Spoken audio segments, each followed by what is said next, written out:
Түркістан облысында ауылдар мен елді мекендердің инфрақұрылымын жақсарту, халықты әлеуметтік нысандармен қамту жұмыстары жалғасуда.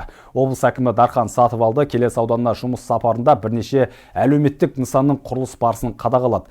Келес аудандық Абай ауруханасы ғимаратының күрделі жөндеу жұмыстарымен танысты.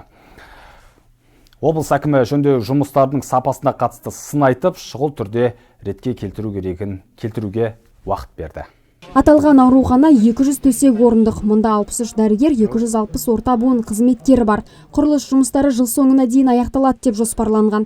Бастысы құрылыс жұмыстары белгіленген кестеге сәйкес аяқталуы тиіс. Олай болмаған жағдайда жауапты компанияларға шара көріледі. Сондай-ақ облыс әкімі Абай ауылындағы спорт кешенінің және жайлы мектеп ұлттық пилоттық жобасы аясында салынып жатқан 600 орындық мектептің құрылысын тексерді. Құрылыс жұмыстары 2025 жылда аяқталады деп көзделіп отыр. Дархан Сатыбалды аудан әкімі мен жауапты басқарма басшыларына алдағы уақытта жұмысты жүйелі әрі жауапкершілікпен атқаруды қатаң түрде тапсырды.